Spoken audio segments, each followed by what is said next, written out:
My God, I hate drugs.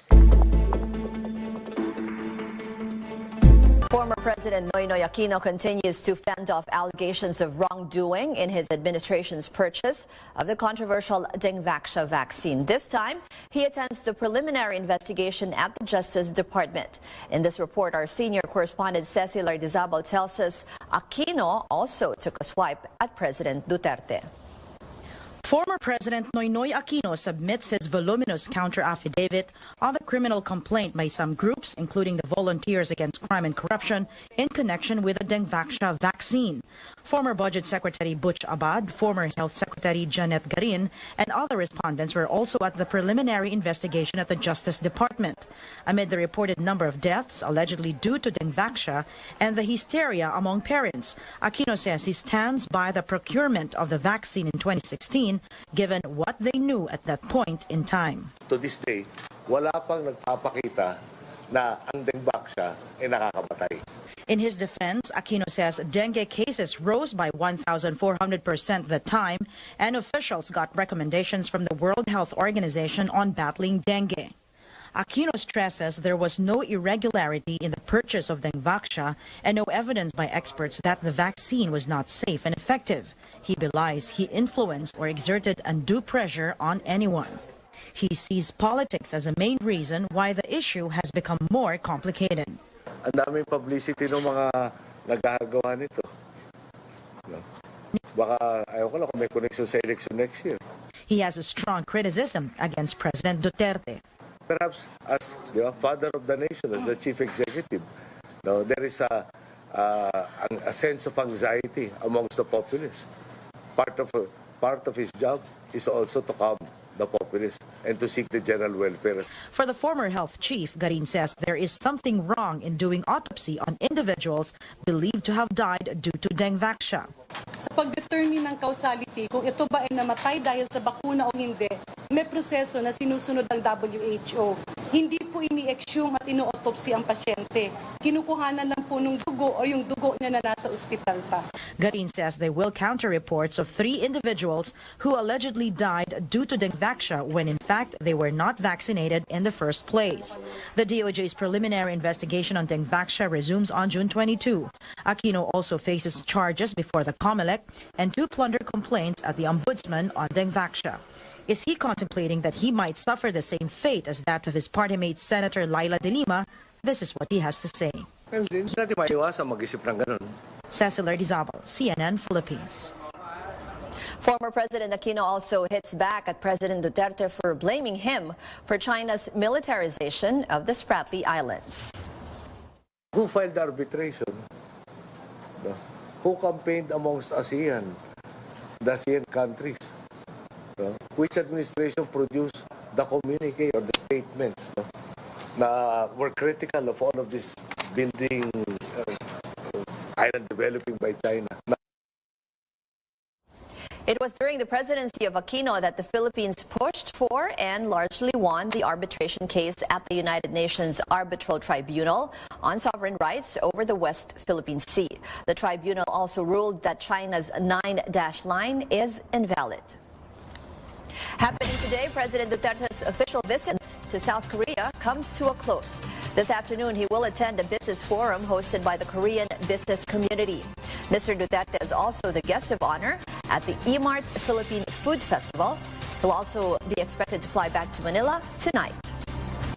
Australian nun Patricia Fox and her lawyers are scheduled to submit their response to the Justice Department. This is in connection with the comment of the Immigration Bureau regarding Fox's petition for review about her immigration status. The Immigration Bureau on May 17th affirmed its decision to cancel Fox's missionary visa and ordered her to leave. The government's economic team will hold a press briefing where they will discuss the May 2018 inflation report. Last week, the Bangko Sentral warned of a possible higher inflation last month. It is expected to surpass the 4.5% inflation in April. The government's target is between 2 and 4% this year. As countries mark World Environment Day today, Planet Cora founder Antoinette Toss and SIP.PH founder Poch Espina tells us how we can do our part to save the earth on the source. Catch their full interview with President Duterte will come home from South Korea with almost 5 billion pesos in investments and $1 billion in official development assistance. Speaking to our chief correspondent PAN0T, presidential spokesperson Harry Roque explains what these deals cover and why a controversial kiss involving the president and an OFW won't overshadow these agreements. Well, there were at least 4 agreements signed, but the cumulative total investments to be brought home is 4.9 billion, and overseas development assistance is 1 billion double, no? Which will go and assist the country in infrastructure such as roads and bridges, no? And this also in addition to the fact that Korea is home to 93,000 of our Filipinos and is now the biggest source of tourism revenues, no? So I think those kinds of achievements will be very difficult to ignore. You said roads, etc. Are you talking about the government's Build program? Korean firms are going to be part of this? Yes. Can you tell us which ones? Can you give details? Yes, well, the ODA is actually Overseas Development Assistance. This is not intended to be repaid, and that's going to be $1 billion worth. And they're also keen on investing in the third telecoms, as well as further cooperation in science and technology, as well as agriculture, among others. There's 4.9 billion in worth of investments and thousands of new jobs, and $1 billion in ODA. That possibly can't overshadow the harvest of the president on this trip. Malacanang describes President Rodrigo Duterte's kissing of an OFW in South Korea as a light moment. Speaking to CNN Philippines presidential spokesman Harry Roque said the playful act is accepted in Filipino culture. Obviously, there is no offended party here. The lady who was kissed has clearly expressed the view that she was honored with a kiss. And of course, we have our traditional critics, and it's the same critics who are going to town against what happened. But I believe that an overwhelming majority of the Filipinos continue to support the president and found the kiss a light moment, no, that is very accepted in the culture of Filipinos. Photos and videos of the president kissing the Filipina on the lips have gone viral as the president's actions draw mixed reactions. Here's that video.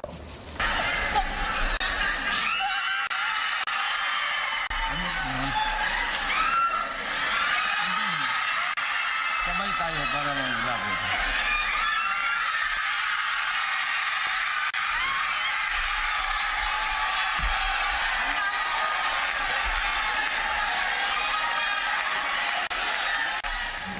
The woman in the video is Bea Kim. In a video released on Facebook by the government-run Philippine News Agency, Kim recounts the events that led to the kiss.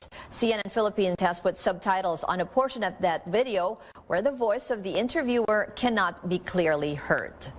Nga pala si Bea Kim, 7 years na akong nakatira dito. Meron akong asawang Koreano and 2 kids, 2 daughters. Hindi, nasa may unahan siya tapos nandito ako sa gitna. So pumunta lang ako doon nung sinabi kasi ni President na yung naka-white. Tapos, lumingon muna ako doon sa mga nasa tabi ko. Likod ko kung meron ibang naka-white. So, wala naman. Kaya, ayun na, tumayo na talaga ako. Parang nablock ako. Hindi ko ma-explain yung parang kinakabahan ako, natatakot ako, excited, thankful.